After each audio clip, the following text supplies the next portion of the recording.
Welcome to Never Too Old, a Star Wars Unlimited podcast. Welcome back. Hello there. We have another exciting episode for today. Yes, it has been 2 weeks since Fourth Row has been banned. We had a lot of new data, new tournaments to look at how the meta shifted. We had the last weekend, we had the big tournament with 478 people playing the sectoral qualifier in Portland. We'll take a look at that as well. We have some new cards that we will take a look at from set 6, Secrets of Power, that is releasing, I guess, in a month, more or less. Then we'll take a look at a deck that I'm excited about to play with a leader that we thought it was going to benefit a lot from the Fourth Row ban. Try him out in another color. I guess now the leader made it to the top and got some top places in the sectoral qualifier as well. And that will be today's episode. So let's get started with a short meta update. Meta update. So right after the Fourth Row ban, it was interesting to see that the aggression base was kind of being replaced, or the command bases took the top spot away from the aggression bases, right? We have, if we take a look at the bases now, Data Vault being played in 29% of the top 8 spots.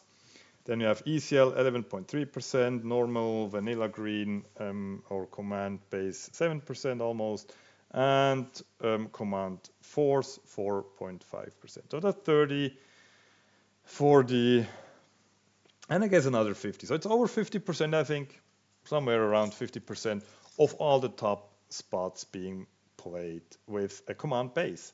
And yes, I think the leaders, if you look at the leader, do we have leader in top? I don't think we have leader in top. We just have leader base leader in top here. I think both Hans, and this will be the case also for the sectoral qualifier, Han Solo Shadow is still strong even after the Fourth Row ban. Yes, Han Solo from Spark of the Rebellion, that's benefiting from the Fourth Row ban for not having that much danger of having such a card disadvantage with his resource ability, and then of course the opponent playing a forced throw. So he's having some kind of a comeback. Then we have Cad Bane, also from Shadows, which was always strong. I think it's getting better because it's not running forced throw and the opponents cannot play it. So Cad Bane has always been there, now sitting on the 3rd spot. And then Boba Fett and Sabine rounding out the top 5 here, with Kira, some control leaders right after that. So what's interesting is, okay, Fourth Row banned, yes, aggression got nerfed. Han Solo Shadow with the blue force base, so he's playing the blue mechanism, he's playing the force mechanism, he's playing the force units. He's not playing the command normal or vigilance normal base, so he's going into the force mechanism, still being in 1st spot, right? Even without the force throw. So that for me already, and I was scared that the force mechanism will be not as strong without force throw, but Han Solo showing us that's not the case. We can win some games, we can win some tournaments with the force mechanism. And then we have Han Solo blue force base, winning 1 PQ as well, and Yoda command force as well. Then we have Sabine ECL, of course, making some kind of a comeback in the top 3. It has always been strong. It gains in strength, of course, with the ban of force throw, taking care of those early units with the timely force throw. So of course, Sabine being strong, or as strong as ever with this ban.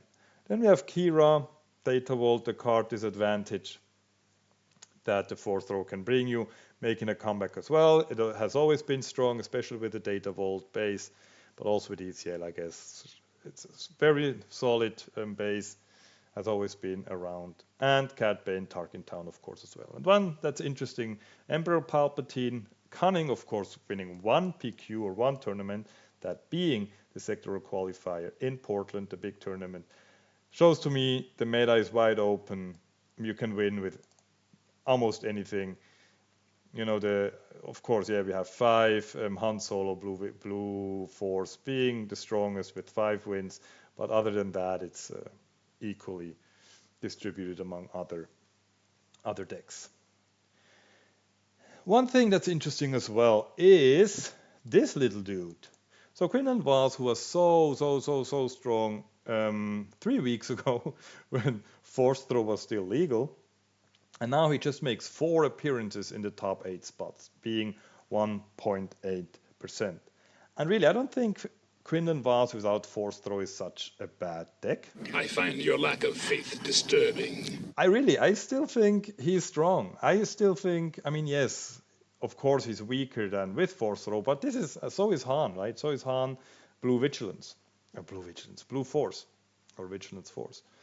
So I think we can still give him a try. I think, you know, he was strong before we had all the 2 drops that were Force, where Force Throw then got online earlier.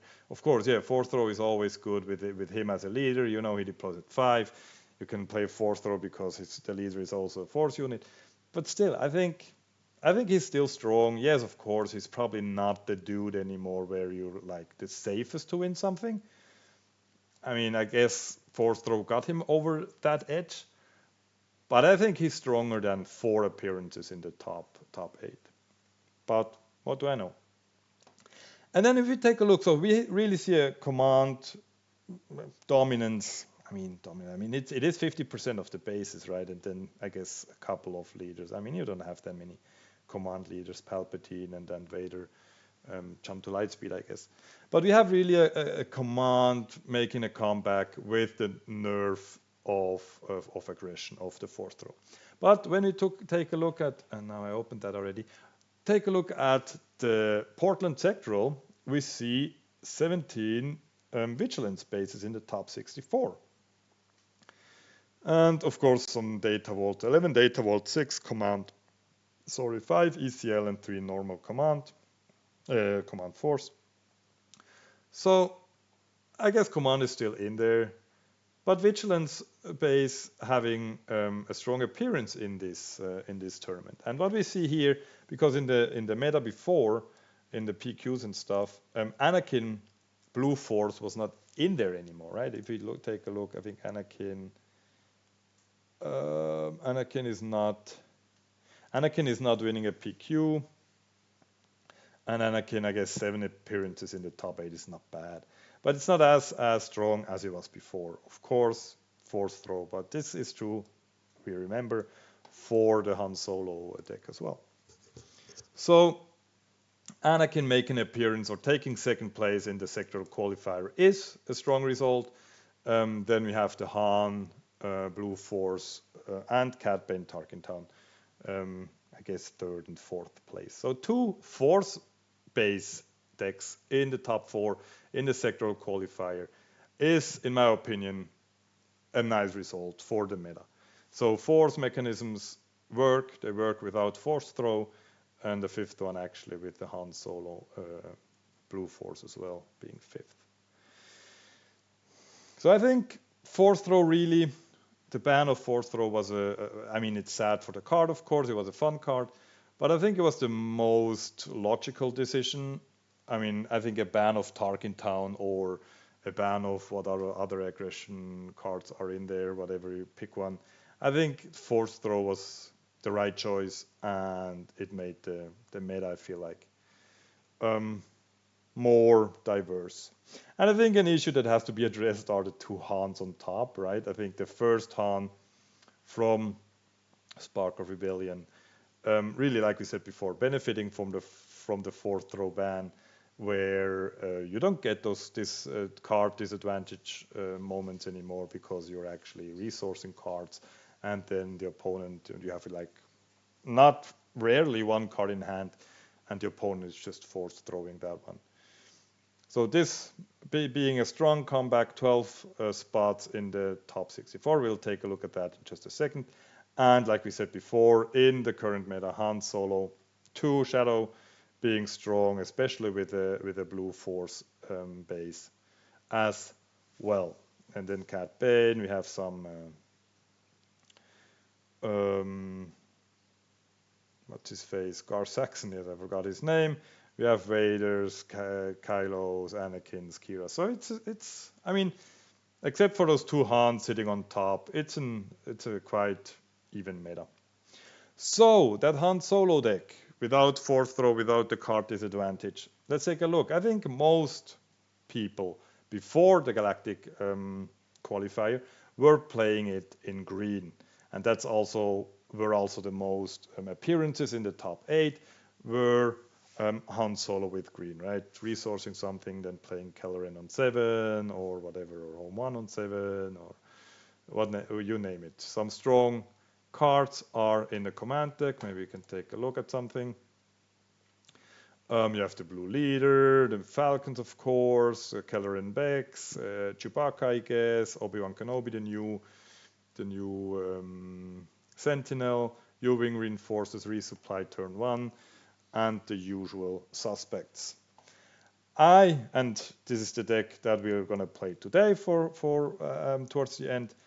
I enjoyed it in the Vigilance Force base actually, because you have the combo of getting something into your resources getting something into your resources and then destroying it. So having it in the discard without having to play it, if it's off aspect, and of course we're thinking about the Anakin combo here. And yes, some Han Solo, which Blue Force decks made it into the top 64 of the Sectoral, and this is nice to see because I thought this is going to be a fun deck. Nobody played it in the last couple weeks or made good results, I guess. Now in the Sectoral we see, I think, 2 Han Spark of the Rebellion with the Blue Force being or ending up in some top spots within a big tournament. So yeah, I think the meta is quite nice. Yes, the Han Solo situation has to be fixed somehow, and I think we can even it out. I mean, I think Han Solo Spark of Rebellion is a strong one right now. Han Solo Shadow, of course, had always been strong. Both players, cheating out cards earlier. Both leaders really trying to get that resource advantage. Especially the Han Solo Spark of Rebellion, where you get the very explosive 7 resource turn or 5 resource turn, resourcing 1, then deploy and resource for a second time, and then play something like a Luke, a Kelleran, or whatever you want, U-Wing. But other than that, I think the 4th throw ban was nice, was necessary, I think even, and with that we'll see where the meta takes us for the next couple games or weeks, I guess. So with that, I guess let's take a look at some of the new cards that preview scan that we are going to be able to play in a month. So first of all, let's start with that one. Dryden Voss. I think Dryden Voss forecast aggression, villainy, underworld 2/5. So I think the 5 is important here because you want him to stick around. The 2 is not. I mean, it's not bad, but it's not that important, I guess. And on attack, you may double this unit's power for this attack. If you do, this unit doesn't ready during the next regroup phase. And I think he's so exciting to play, and I think he might be one of the reasons why I actually am going to try those villainy aggression decks like Kylo, or maybe even a Grand Inquisitor, because with a surprise strike, or with the surprise strike, you attack for 5, you double tap him or whatever you decide to not ready him during the next regroup phase, and he attacks for 10. And you don't have to do that, right? You may double this unit's power if you don't want to, but I mean, you're just going to do it. And usually on 4 resource, I mean, the opponent needs to be ready to take him out. 5 health helps there. I mean, yes, takedown and everything is going to take care of him, but you need to spend some resources. If he sticks for 1 round and then deals 10 damage on the 5 resource turn, the game might already be over, right? You have like a, I don't know, a hotshot blaster. He attacks for 8. Anything that buffs that dude is just buffing him double. And I guess the downside of him not readying is usually just like, meh, I don't care. I don't wanna. I wanna end the game anyway, either this turn or next turn with a leader attack or with a, I don't know, with some reach or I don't know, with a daring raid or whatever. So I guess you don't want to attack with a 10 and then have him on 15 and then not being sure what's happening and him not readying. But just attacking with a 4 cost unit on the 5 resource turn for 10 with a surprise strike or whatever, and Kylo of course buffing him as well with a card, with discarding, can, in my opinion, be insane. And then the combo, of course, with the Grand Inquisitor, just readying him, you know, doing the shenanigans twice, maybe, giving him a blast. I mean, giving him a blaster, then you can't ready him, I guess. But, you know, attacking for 2, and yes, it has to be on the 5 resource turn, I guess. Attacking for 4, readying him up, or, I mean, no, you play him for 4. Yeah, I mean, it depends how many resources you have. You attack for 4, you ready him up, you play a blaster on him, and then you attack for 8 again. I mean, I guess that's 12. I don't know how strong that is. But I mean, readying him and then attacking and then doubling again with the Grand Inquisitor can be fun. We'll, I guess, figure out the deck. But I'm excited to play him. Next up is Confidence in Victory. A legendary card, costs 10 aggression villainy. And it has a fun effect, play only as your first action. In the action phase, you have to play him right away. Choose an arena at the start of the regroup phase. If you are the only player who controls units in that arena, you win the game. Your overconfidence is your weakness. I mean, I guess it's going to be a tough one, right? I mean, maybe the card that you don't see coming. And I mean, those are always the cards that can win you some games, but they cannot win tournaments because it's just too niche. And once they get like meta or they get strong, I mean, people are going to be ready for it. But it's a fun, I mean, I see it somehow working with some discard, right? You make sure that, oh, he needs to draw, I don't know, a space unit now that I cannot take care of with the couple of space units that I have. And you know, you play, I mean, 10 resources is of course a lot. You need healing or whatever, or, I mean, it has to be the goal, right? You have to have a deck that works towards this goal.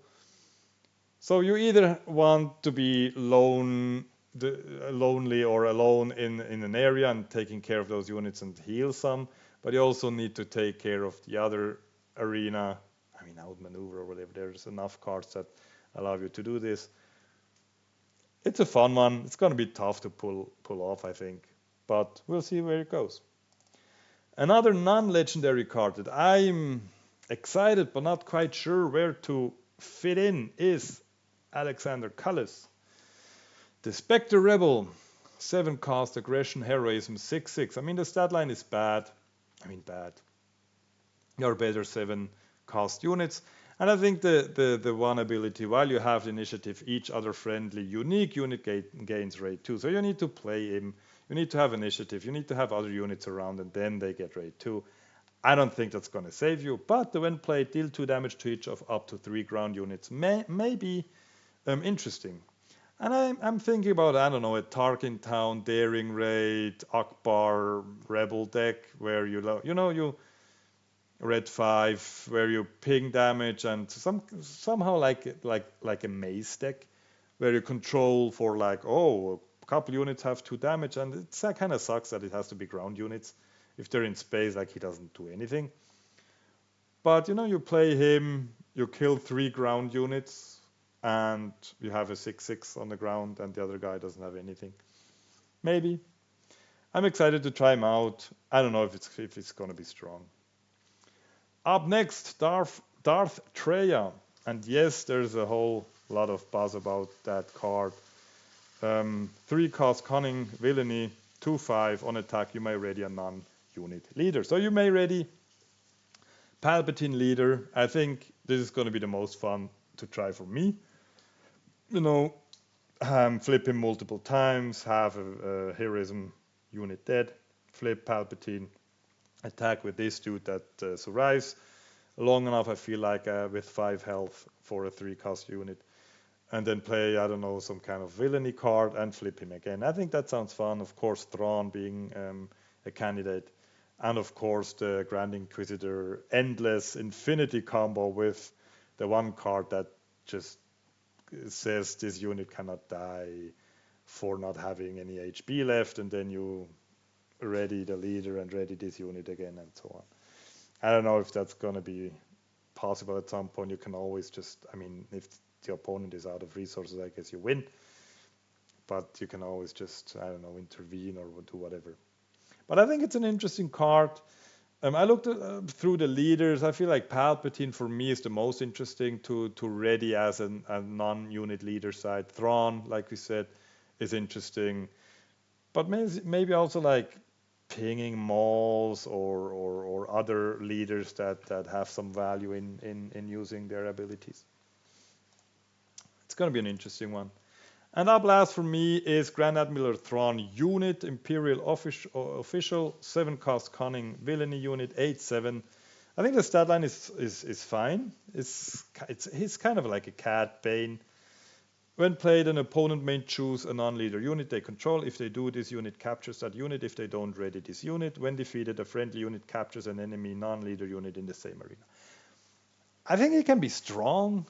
I think, you know, you maybe play with some bounties and then make the choice even tougher. Of course, if they have multiple units, he gets weaker quite quickly.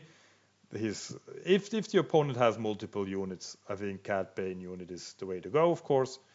Capturing multiple or being able to capture multiple units. If they have like one big unit and they're on like, I don't know, 22 health or something, he can be quite amazing. And also when defeated, a friendly unit captures an enemy non-leader unit in the same arena. It's all right. You know, he has a when played effect that you need to time it, of course. You need the situation to be right. But it's a when played effect that actually can do something on the 7 resource turn, and the when defeated effect is kind of nice as well. If, of course, I mean, I guess the opponent is gonna make sure that this is not happening when they kill Grand Admiral Thrawn. But it's an interesting one. I'm excited. I think this is going to be a nice deck. A nice set. I think the legendaries so far are very interesting. I think also the decks that they displayed last week in the FFG video were so much fun. Not only being Secrets of Powers cards, of course, but it looks so much fun. I can't wait to play or to try all those cards out.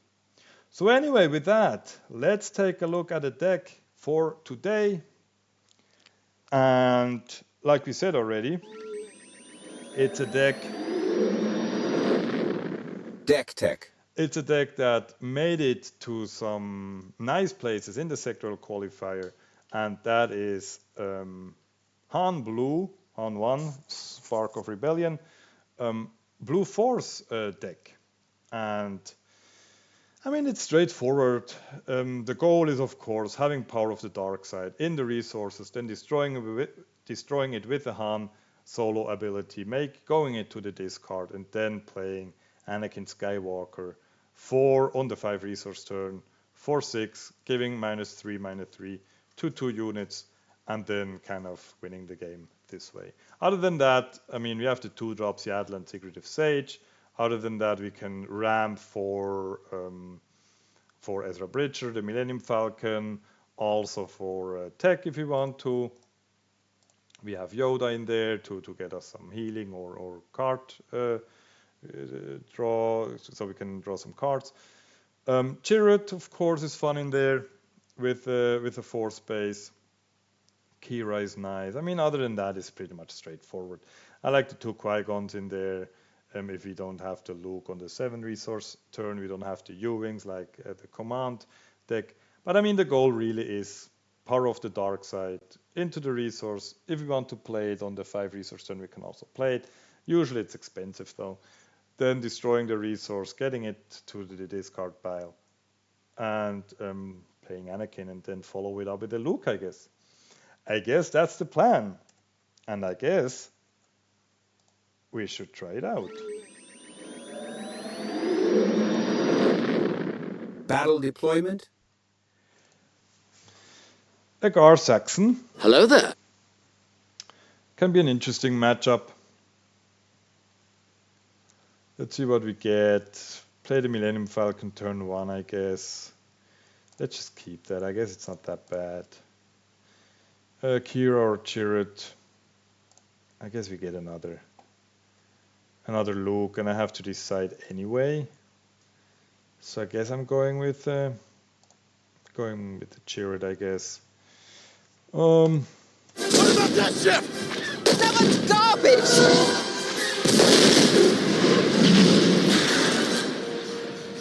The garbage will do!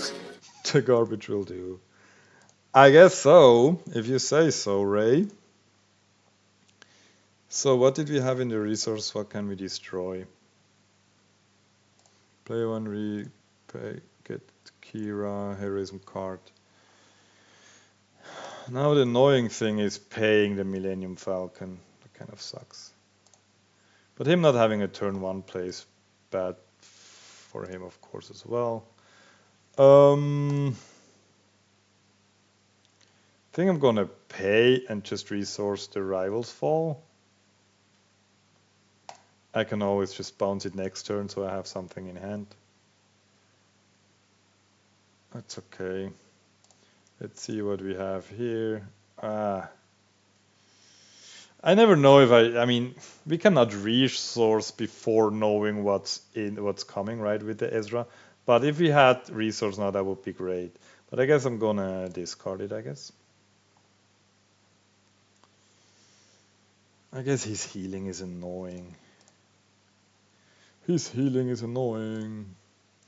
I guess that is expensive. The Force is with me, and I am with the Force. Let's go, Chirrut. I like both of them. He's 6 though. I mean, I can. I'm going to what? I'm going to 5 now. He's 3. I'm just gonna bounce the Falcon. Probably. Did I already decide to play? No. Bounce, and then I'm probably just killing him.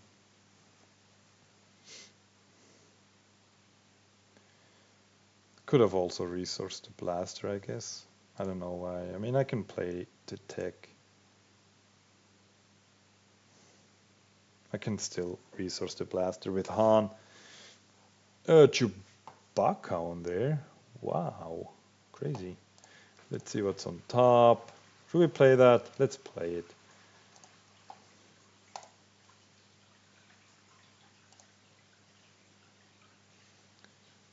I don't know if that was clever or not, but whatever. Oh, pass. What did we draw? I didn't see it. I'm gonna resource this. Deploy. Should we do it again? Let's do it. What about that ship? That one's garbage!